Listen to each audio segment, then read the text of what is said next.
In 2008, the United States government told its citizens that the biggest banks in the country were too important to fail. But they never said the same thing about you. Millions of Americans lost their homes that year. They lost their savings, their jobs, their retirement accounts.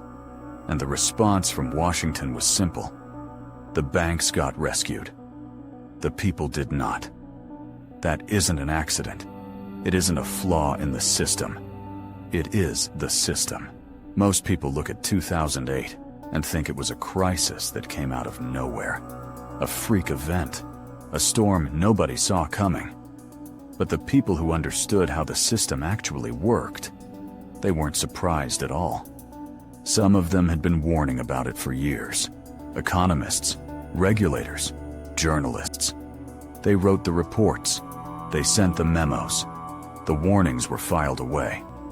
Today, the average American carries over $6,000 in credit card debt. Homeownership rates among people under 40 are at historic lows. And despite years of economic recovery, wages for working people have barely kept pace with inflation. The gap between the wealthy and everyone else has grown wider every single year since 2008. Not narrower, wider. And yet the same institutions that caused the crisis are still here. Bigger, in fact, than they were before. Here's a number that puts this in perspective. The United States government spent approximately $700 billion rescuing the financial system in 2008. That same year, roughly 3.1 million foreclosure filings were made against American homeowners. The government's total program to help those homeowners? Less than 2% of what it spent on the banks. Think about that ratio. If you've ever felt like the game was rigged, that no matter how hard you work, something always pulls you back. 2008 is the clearest explanation we've ever been given. Because in that single year, the curtain was pulled back. And what was behind it changed everything. Meet Elena. She's 31 years old, living in Cleveland, Ohio. She works as an office administrator at a mid-sized logistics company. She earns $48,000 a year, which, before taxes, sounds reasonable enough. After rent, car insurance, student loan payments, and groceries, she's left with maybe $300 a month to save. Some months, nothing. Her company offers a 401k. She contributes 3% because that's what the enrollment form suggested. She doesn't think much about it. She's 31. Retirement feels abstract. In 2006, Elena's landlord tells her the building is going condo. She has to move. A real estate agent suggests she buy instead of rent. Prices only go up, the agent tells her. Elena qualifies for a mortgage with a low teaser rate. She doesn't fully understand the terms, but the bank assures her it's standard. She buys a small house in a suburb of Cleveland for $187,000. For a few months, it feels like progress. She paints the walls. She fixes the gutters. She tells her mother she finally owns something. 2 years later, in 2008, that house is worth $112,000. She owes more than it's worth. Her adjustable mortgage rate has reset higher. Her monthly payment jumps by $400. She calls the bank. They offer nothing. She calls a government helpline. She's put on hold. Elena does everything right by the rules she was given. She worked hard. She saved what she could. She tried to build something stable. And she still lost. Now here's the part that matters. While Elena was on hold with the bank, that same bank was receiving billions of dollars from the federal government. The bank was saved. Elena was not. Why? To understand what happened, you have to understand how the mortgage market actually worked in the years leading up to 2008. Banks used to make loans and hold on to them. If a borrower couldn't pay, the bank lost money. So banks were careful about who they lent to. That changed. Starting in the 1990s and accelerating through the 2000s, banks discovered they could package mortgages together and sell them to investors as financial products. Suddenly, the bank making the loan had no long-term stake in whether it got paid back. They made money on the transaction, not on the outcome. A mortgage broker in Florida could approve a loan for someone with no income, no job, and no assets. The loan would get sold, packaged, repackaged, sold again.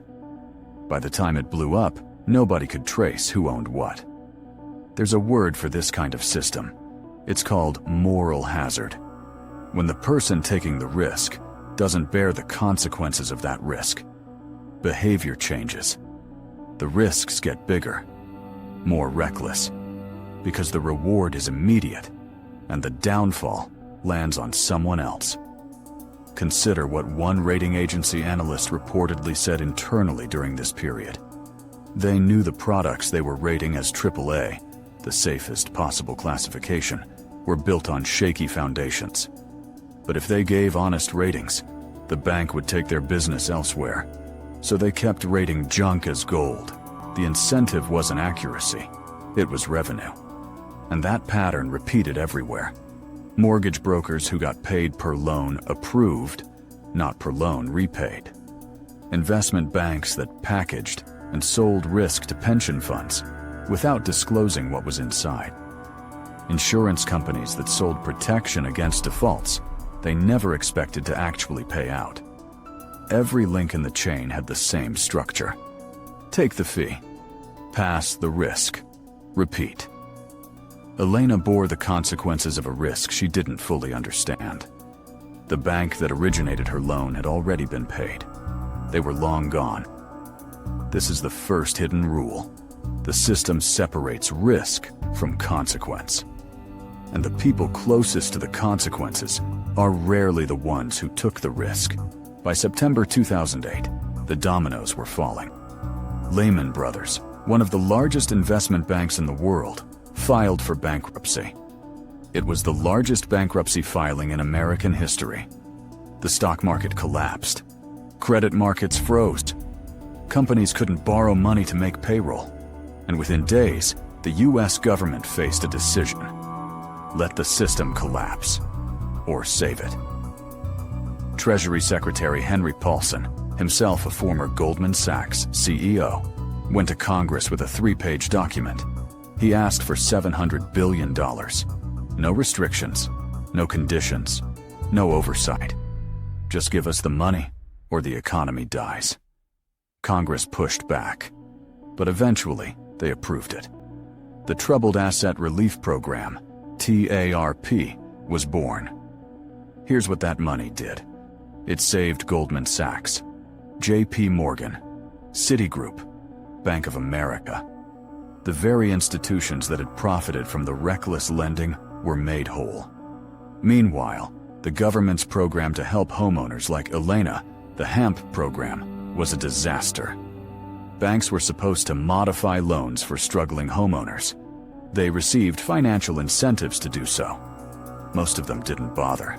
In fact, some banks were later found to have created internal quotas for how many people to deny each month. Not by need, by design. Because denying a modification and proceeding to foreclosure was often more profitable. The fees were higher. The accounting treatment was cleaner. Of the millions of homeowners who applied for help, fewer than a quarter received permanent loan modifications. Banks had every incentive to foreclose instead. Foreclosures let them write off losses. They let them reclaim the asset. So they foreclosed on millions of people, while simultaneously being kept alive by public money. This is the second hidden rule. When the system is at risk, it protects itself first. Not the workers who built it, not the borrowers who fed it, not the taxpayers who saved it. The system first. To understand why this happened, you have to understand something fundamental about how power works in modern economies. Governments need banks, not metaphorically, literally. Central banks and commercial banks are the infrastructure through which money moves. Without them, payroll can't be processed, businesses can't operate, governments can't fund themselves. This isn't a conspiracy, it's architecture. The financial system is embedded into every part of economic life so deeply that when it trembles, everything trembles with it. Consider what happened to AIG, an insurance company so large it had sold protection contracts on hundreds of billions of dollars of mortgage-backed securities. When those securities collapsed, AIG couldn't pay. The federal government stepped in with an $85 billion bailout. Within days, AIG used a portion of that public money to pay out its counterparties, which included Goldman Sachs, Société Générale, and Deutsche Bank, at full value. 100 cents on the dollar. Those banks had made bad bets, and the American taxpayer covered their losses in full. There was no negotiation, no haircut, no shared pain. That's what too big to fail actually means. It's not a moral judgment, it's a structural reality. And the people who built that structure, the lobbyists, the executives, the policy architects, they understood exactly what they were building. Because a system that is too big to fail is also a system that will always be saved. Consider what happened to Iceland in 2008. Iceland had 3 major banks that had borrowed aggressively from foreign investors. When those banks collapsed, Iceland did something radical. They let them fail. They didn't bail them out.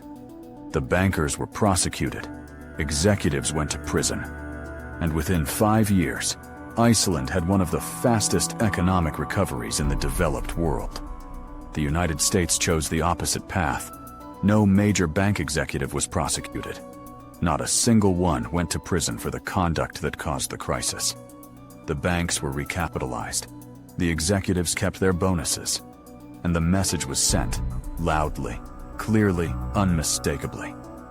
If you are large enough and connected enough, the rules that apply to everyone else do not apply to you. Elena eventually sold her house in 2011 at a loss of nearly $60,000. She moved into an apartment, started over.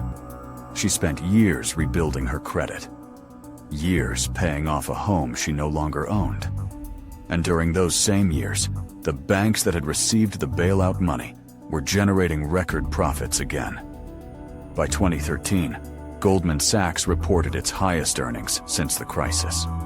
JP Morgan did the same. The system had recovered. Not for Elena, for the institutions. Here's the deeper realization. The 2008 crisis wasn't an exception to the rules. It was a demonstration of them. The people who truly understand this system don't just work hard and hope for the best. They understand where they sit in the structure. An individual homeowner in Ohio is on one level. A bank with $2 trillion in assets and a direct line to the Treasury Secretary is on another.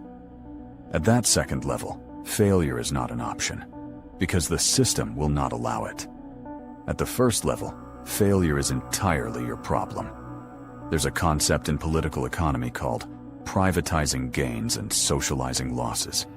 It means this: when the system wins, the profits go to the few at the top. When the system loses, the losses get spread across everyone. The bailouts were the most visible example of this principle in modern history. The banks took on risk. They collected the profits. When the risk exploded, the public absorbed the loss. And 2 years later, the same banks were profitable again, on the same public's tax dollars. Here is perhaps the sharpest data point from that entire era. In the decade after 2008, the top 1% of Americans captured approximately 95% of all income gains from the recovery. The bottom 99% shared the remaining 5%. Everyone experienced the collapse.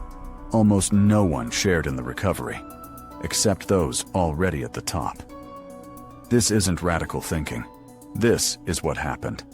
The numbers are public record. We tell ourselves a story about how economies work. Work hard, be responsible, Follow the rules, and the system will reward you. Elena followed that story. She worked hard. She tried to build something. And the system she was told to trust handed her a product she didn't fully understand, took its fee, and disappeared before the consequences arrived. The people who sold her that mortgage didn't go to jail. They went on to the next deal.